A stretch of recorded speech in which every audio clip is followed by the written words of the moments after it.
Là, je viens de me faire une petite folie. Tu sais, quand tu es DJ, tu rêves de pas mal de choses. Donc moi, je rêvais des DJ, déjà, c'est déjà pas mal. Ensuite, d'avoir une radio et ensuite d'avoir un club pour pouvoir aller directement de la fabrication à la diffusion de mes musiques. Donc j'ai comme ça, il n'y a pas d'intermédiaire. Je peux jouer ce que je veux. Donc là, l'Amnesia, un petit club à Miami, 2000 places. On s'est fait plaisir. Voilà, j'ai investi là-dedans, mais c'est pas uniquement de l'argent, c'est aussi un plaisir parce que j'ai participé à la création du sound system. Joachim Garraud a créé toutes les lights, donc le DJ. Et ensuite, il y a André Boudou et son fils qui s'occupent de la gestion du club. Donc voilà, c'est un truc de famille.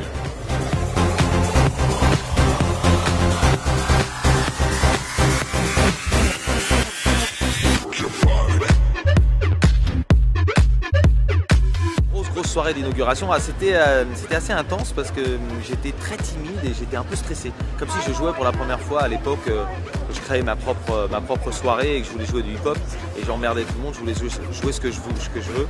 Mais là c'était un peu différent, comme il y a un gros show, les gens regardaient les écrans, c'était assez bizarre et j'étais très stressé. Je m'étais fait une petite playlist, c'est comme une anti-sèche, pour rien oublier. Donc c'était magique parce que le sound system est vraiment de folie et voilà, je joue à la maison, quoi, c'est mon club. Bob Sinclair likes to move it, move it. Bob Sinclair likes to move it, move it. Bob Sinclair likes to move it, move it. He likes to move it.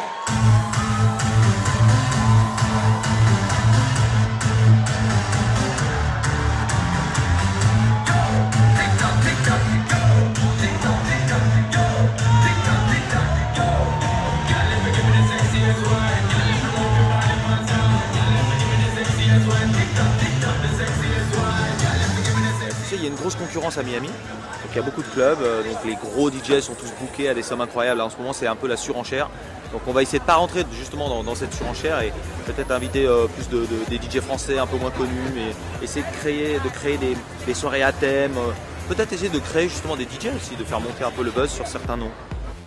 La concurrence est rude, mais il y a aussi une grosse... La concurrence, c'est bon de temps en temps. On apporte un produit qui n'existe pas. C'est un truc qui a vraiment un club avec un gros dance floor. Le DJ est vraiment la superstar. Dance floor devant, VIP derrière.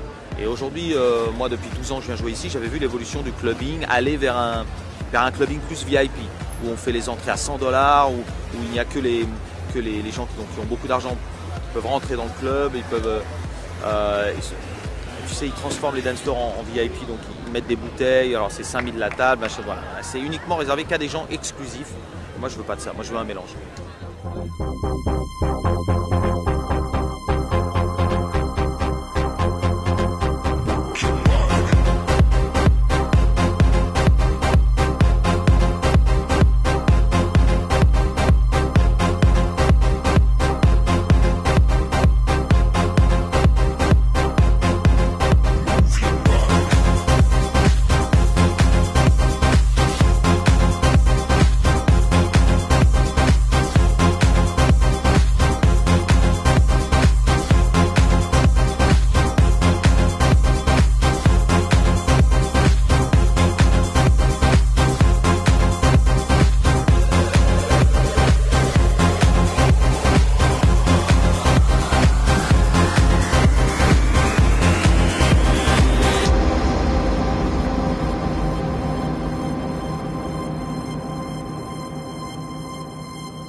Je n'ai eu aucune idée, c'est Chris qui a eu l'idée parce qu'il est venu chez moi en vacances et il m'a dit si on faisait des discothèques à Miami. Alors comme j'avais déjà fait cette discothèque en 94... Bon, c'est pas tout à fait ça, t'es gentil avec moi, mais on lui a proposé l'idée et il était un peu hésitant, il disait je l'ai déjà fait, tu vois quand t'as déjà fait des choses et que t'es au sommet, refaire les choses un peu, c'est toujours un peu ennuyeux, mais moi je lui ai dit écoute Dédou, c'est mon rêve de faire un club, si t'as envie on le fait ensemble avec Grégory et on y va dans l'aventure quoi. Ah, et là c'est différent donc on va réfléchir, on fait un truc en famille. Et maintenant on est dans la merde. Maintenant on est dans la merde.